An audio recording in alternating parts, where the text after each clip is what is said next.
All right. As of recording this, we are less than 24 hours away from election results pouring in, votes being counted, and slowly but surely tallying the results of the 2024 election. Finally, it's all coming to a head, you know? Will we be heading to a nightmarish fascistic future headed by Epstein's best buddy and just the unspeakable horrors and atrocities and backwards ideologies just plaguing the United States for potentially decades to come? Or do we buy ourselves a little bit of time with a milk toast standard generic Democrats until the next Trump arises? Who knows? Regardless, me and Dieter McBusiness will be streaming for the next few days, basically covering every aspect of it. But for now, we're going to go over the electoral map, my predictions, what I think is going to happen, and the various factors and tidbits that basically play into my prediction outlook and whatnot. And there's a few things to take note of for sure, but I'm not gonna take too long doing this. And I finally set my new PC. This is my beast of a machine. I finally got all set up for the most part. It's been tricky trying to make sure everything's all pieced together and everything's where it's supposed to be. But have my OBS studio set up right here. Let's see if it still works all the same way. Yeah, let's make myself smaller. And yeah, so here we go. We got the 270 to win here. Let's zoom in just a little bit. Electoral map. If you've looked at anything like this before, I mean, you might be familiar with it. Obviously, red is Republicans, blue is Democrats. The darker the blue, the safer it is for Democrats. Darker the red, safer it is for Republicans. If you've been watching the left coast for a while, we've touched on this map before. But here in the beige coloring are the swing states. These are the states that are ultimately going to decide the election. And there are a lot of factors going into this, based on poll numbers, based on early voting numbers that we're getting out of each of these states and whatnot. There's a lot to consider for sure. But just to get a few things out of the way, I think we can safely say that Wisconsin and Michigan are going to go to Kamala Harris. She's basically been ahead the entire time, and those are like pretty much the safest bet to go her way. You can probably also say the same thing about Pennsylvania. It is basically dead even there, but the thing about the polls is in recent weeks, people have started to pick up on the idea that they might be hurting. And what that means is basically a lot of the same pollsters want to maintain their reputation, for lack of a better term. So they don't want to put out any outlier polls that show any one candidate up or not. So they want basically they want it to remain the polls to remain within the margin of error, so they don't look like they're that far off. And it's been said that it's statistically impossible that like multiple polls at once show it to be dead even, and that's basically what we've been seeing in a few of these states for sure. And Pennsylvania is one of them, but there has not been an election in a while where Pennsylvania has not gone the same way as Wisconsin and Michigan. But the thing is, if Kamala wins Pennsylvania, it's over. It's 270. It's 270 right there. I don't see a situation where she, I mean, she wins Wisconsin and Michigan, but doesn't win Pennsylvania. I mean, that's the election right there. Now, how much more can she pick up? Well, she's been up in Nevada for a while, but the averages have Trump up ahead in that. But early voting suggests that there's super high turnout there right now, especially among women, and that goes for every single swing state right now. Every single swing state has had really big turnout, like early voting and whatnot.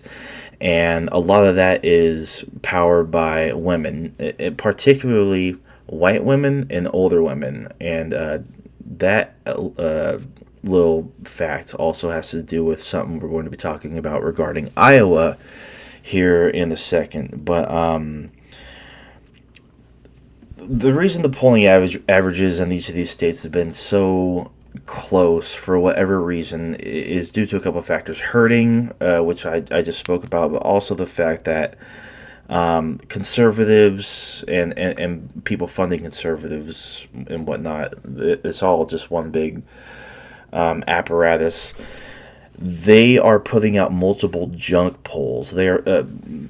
These right wing biased polls are being factored into the aggregate. So that's why polling averages seem a bit too close. If these polls weren't factored in, Kamala Harris would very likely be polling much higher, at least according to the polling averages. But since these these junk polls that lean Trump are being factored in, that's why it looks so close in each of these races. So while it looks like it's dead even, it's very likely not, which means that Kamala Harris is actually ahead, and it's just not being reflected.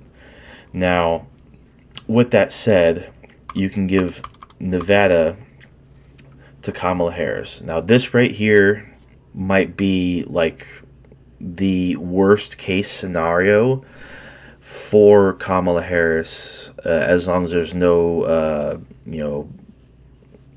shenanigans, I guess you could say, from state electors and sending their votes in and whatnot.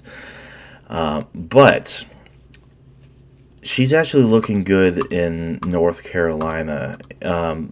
Lots of early voting. Of course, women are powering it, and powering it's reflecting in early voting. I mean, generally, women vote more than men in terms of turnout. They just vote more than men do, and Georgia is reflecting that as well. And they're basically all swing states are basically showing record numbers for for women voting more than men. So Georgia might as well go to Kamala Harris as well. Arizona is still a tricky one. It's the one that Trump is consistently polling the best in, but the thing is, Arizona has abortion on the ballots, and Kari Lake is down, I think 11, 12, or 13 points from, I think his name, Cayega, Ruben something. His name escapes me right now. The Senate race there, she's down by from the Democrat challenger by double digits, and Kari Lake is notably Trump in heels. She's a MAGA extremist, so it wouldn't make much sense for him to be polling so much higher than her, and the state not going to Kamala Harris. But this right here might be your scenario as well. Maybe it's slightly Trump. It just maybe within like less than 1,000 votes it goes Trump. But if the polls really are underestimating the Democratic votes, and just how much support Kamala Harris has, because her favorability rating is double digits ahead of Trump. If if that's the case, she could take Arizona, but there's also something else in play as well. Since these bunk polls are dragging down the averages to make it look like she's not as ahead as she is, it that's why there's a lot of frustration. But we just got a poll that came out of Iowa that has been renowned as the gold standard. The Seltzer poll from the Des Moines Register, I believe it is. And this poll for the past several elections has only come within less than 2 or 3 points within the margin of error than what ultimately ends up being the result. This poll accurately predicted that Obama would win it over Hillary in the primaries, and Obama did actually win Iowa in 2008.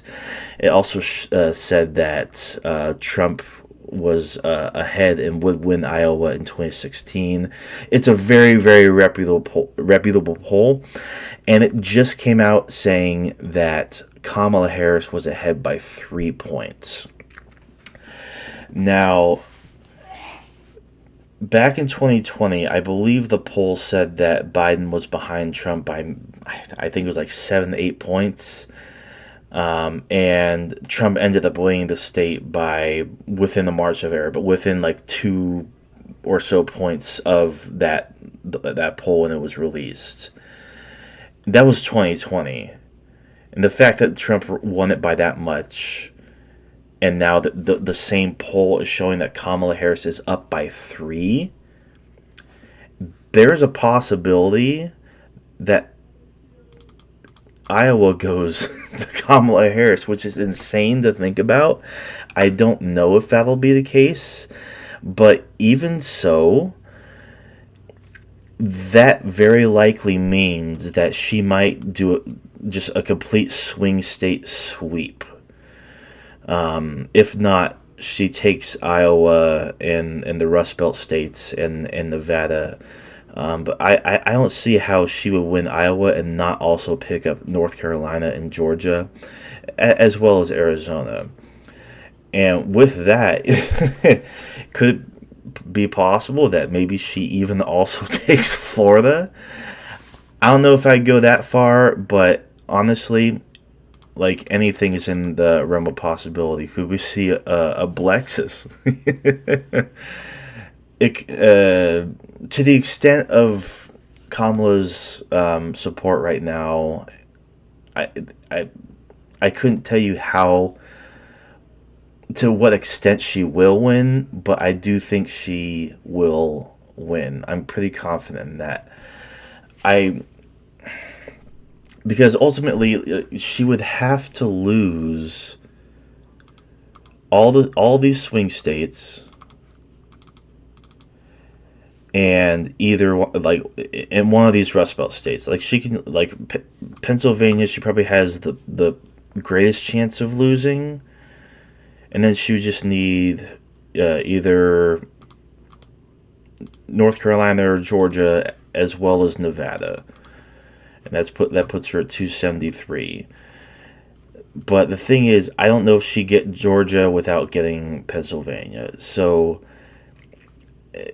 and not to mention, if she's up in Iowa,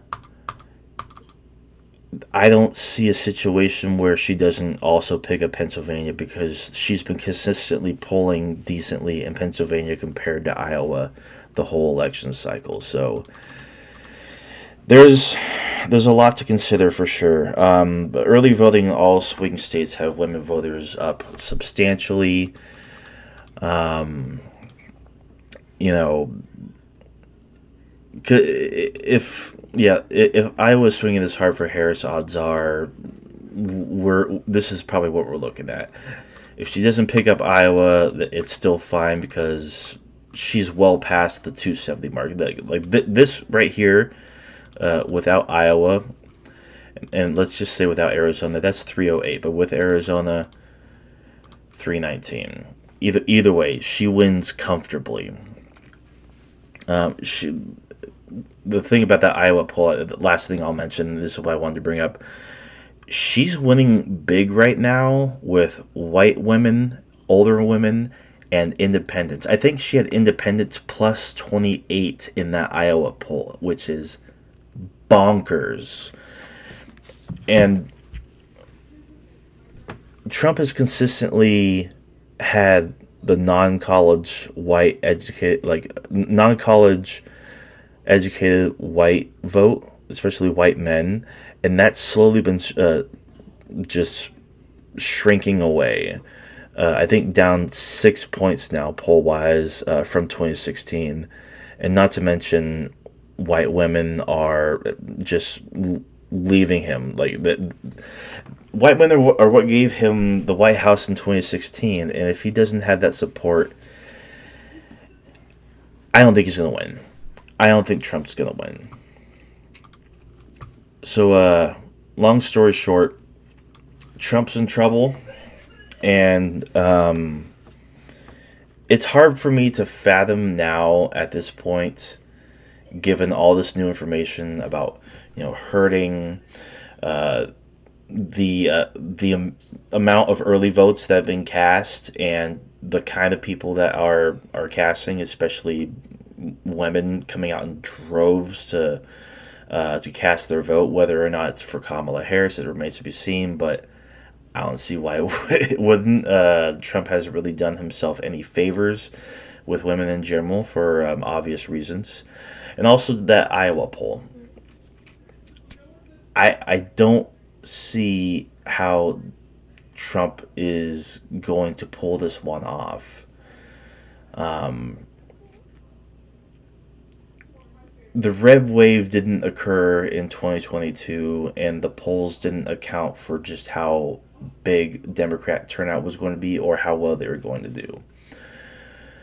As of right now, it doesn't look like we're going to win the Senate. I think the Senate might go Republican, but there is a chance of taking the House, and I really hope if there's enough turnout, I think it's going to be a good night for Democrats. I mean, just like a couple weeks ago, I was super nervous because I was looking at the polls and they were just tightening in and tightening in. Like national averages were just getting closer and closer because Harris was pulling away for a while, and then the race started tightening up like it usually does. But now, given the factors and whatnot that I've gone over in this video, that I've been learning more and more about the past couple weeks, I think Kamala Harris is going to win it. But that's not going to happen unless you all get out and vote. So I hope you all do so. I'll see you guys live. We'll be streaming the left coast, and we'll be covering the election results. Come in, say hi, and get those ballots cast. And yeah, you guys have a good one.